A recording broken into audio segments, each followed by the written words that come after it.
Watch this.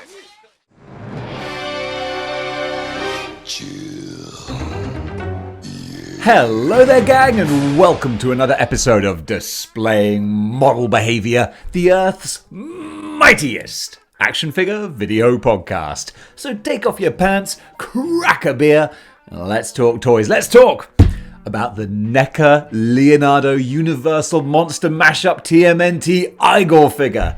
That was a lot of words in a certain order. Don't think many of them were correct, but this figure,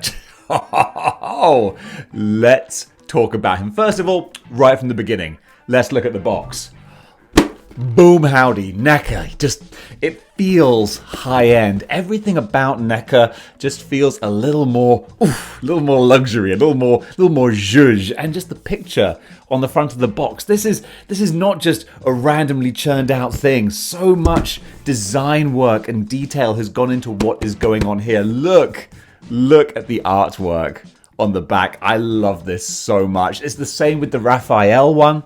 I thought I was just going to get Raphael and just leave it at that. Cool little example of an action figure. Then I saw Leonardo at Comic-Con. I didn't even think he was out yet. And I was like, I got to get this because he's big as well. But yeah, the box is lovely. See what lurks inside the shadows. He has a mind for monsters. Witness the horrifying backstory. It's just wonderful. Everything here is made with so much love, and we see the other ones that are going to come out too. Am I going to get all of them? Probably not, but definitely the 4 turtles now. And on the inside, of course, you got the great little photo there as well.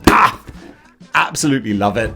Let's take a look at the figure. So here is Igor Leonardo. I don't know why I'm doing like a Dracula voice. It doesn't really make much sense. Igor is more like that. Master, I got a brain. Or I just think of Marty Feldman. It's like the brain was called Abby something. If you haven't watched Young Frankenstein, do yourself a favor. Go watch Young Frankenstein. What hump? But I digress. This thing, just look at it. It's crazy. The amount of detail that Neca have put into Leonardo here, it's shocking, but absolutely wonderful. So of course, the sculpt is all like brand new. You're not reusing anything here. So I guess let's just kind of start with just all the details. I don't know where to start. That's the wonderful, amazing thing about Neca is like, where do you even begin? First of all, just the size. He's a chunky boy. There's got a lot of chunk to him. There's so much going on here. He's hefty. You feel like you get your money's worth out of this dude. And then let's just dive in. This face sculpt. This cross-eyed, sort of sad-looking character. It's so good because, like, the turtles are bright, wide-eyed hero-type characters, but they've gone, no, let's make him proper, yes, master, kind of look. And that's so great. The eyes, the goofy teeth sticking out everywhere. So beautifully done. And then you can see the big, fuzzy, fluffy eyebrows and the little billy goat beard under there as well. And we turn it around. Just little details. And that's where Neca really gets you. That's where you really feel your money.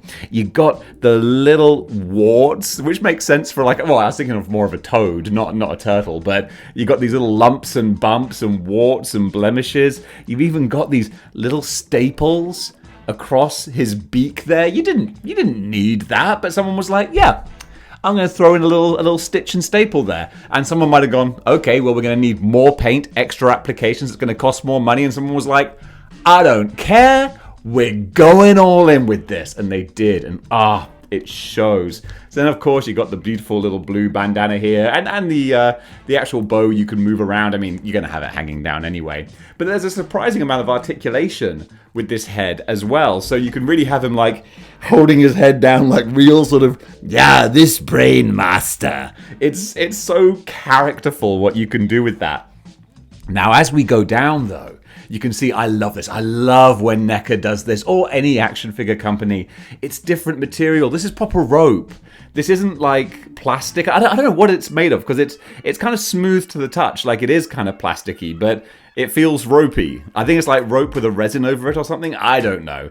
But the fact that it's here across his belt and also on his stitching, his little drawstring, across the top here as well, actually threaded through. I don't know if it's threaded or like sculpted. I don't know how they make it, but it's amazing how they do it. And all of this for about $30. $30, like that's, we haven't even we haven't scratched the surface of this. There's so much more. The completely separate little belt piece here as well, just like Leonardo has for his swords, for his katana, for his strap. I love that they take the turtle design and then just think, how can we incorporate this, keep it, but monsterify it as well? And that's exactly what they've done. Again, more stitches and patches on his coat here. Little bug.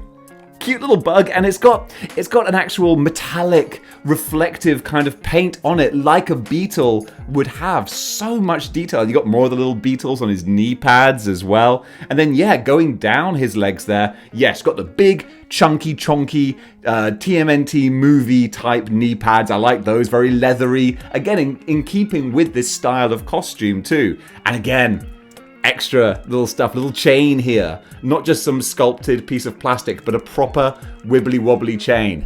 Are you listening, McFarlane? McFarlane Spawn? If you're going to include chains, don't give me some BS plastic single piece thing. Nobody wants that, and I speak for everyone. Literally, like I think it's safe to say that I talk for the entire toy collecting community. No one wants that, all right? If anyone wants any other opinions about the entire toy collecting community, just ask me. I'll tell you what they are. And then, you got his little toes as well. Fantastic. The arms, all of that, it's just great. But then, holy shell. The shell. Look at the hinge on the back here. All the little plates that connected all together. Very similar to Raphael with his sewer lid and all the different patches and bolts and stuff holding his broken shell together. Leonardo's been in the wars as well, and what's so wonderful is that his katana go through his shell. That's great. That's gruesome. They go through his shell and it sticks out the other side as well. That's so wonderful. And of course this one, you've got the flaming effect on the end of it, so it's like a proper pitchforks and torches. That's wonderful. You got another flame for the other one too, so he can hold both. But there's so much this figure can do. The only problem is he can do too much. You can only have one version of him on display, but there's so much that I want to show off. So also you got the big old padlock here, and again a separate piece, a separate padlock. So cool with the amount of detail and effort going in here. And now let's open this guy up, and we open up the shell. So cool. And we've got all of this inside. Take a look at the brain in the jar. This thing to start with. How cool is this? And not only that, but you can actually take the brain out. And I just think that's so cool.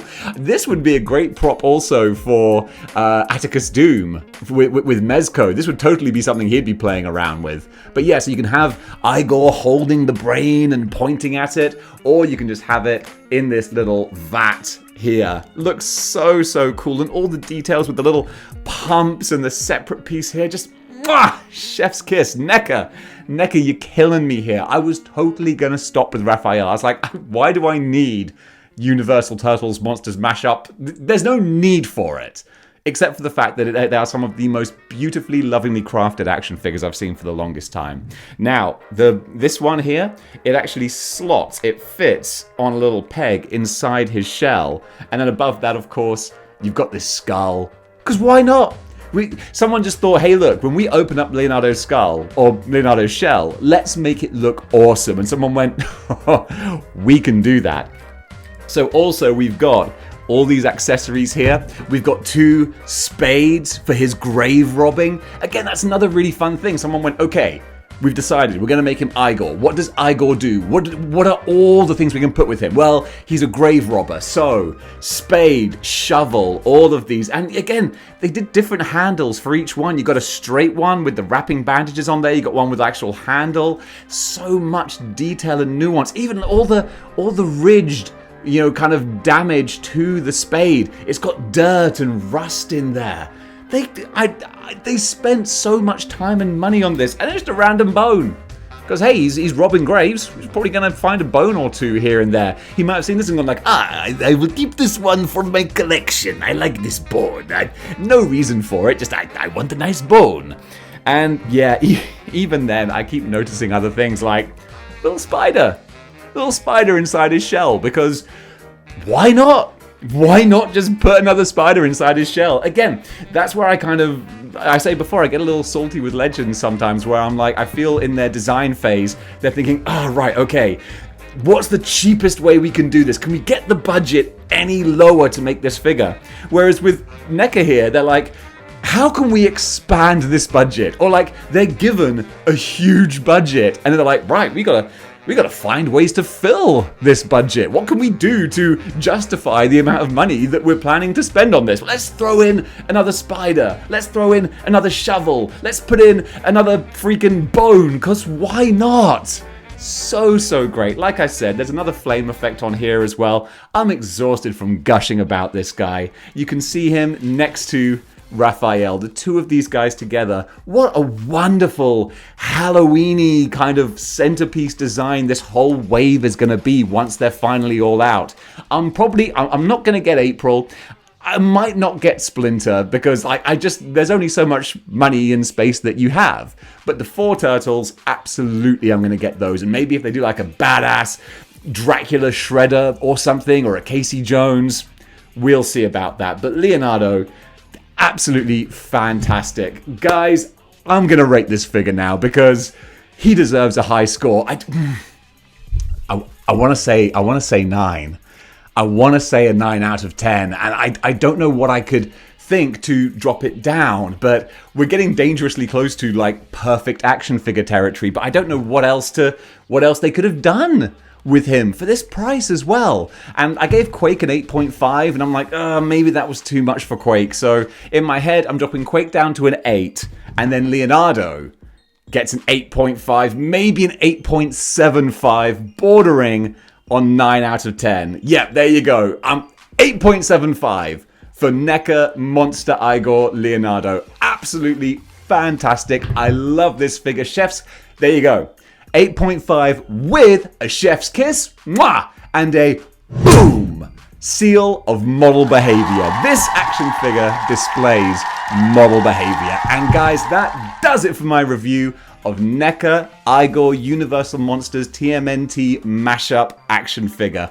What do you think of this guy? Comment below, let me know. And if you like what you see here and you want to see more, then you know what to do. You gotta join the 6-1 clicks by clicking the like, share, and subscribe buttons. And if you want to go one step beyond in supporting the channel, you can do by going over to patreon.com/displaying model behavior.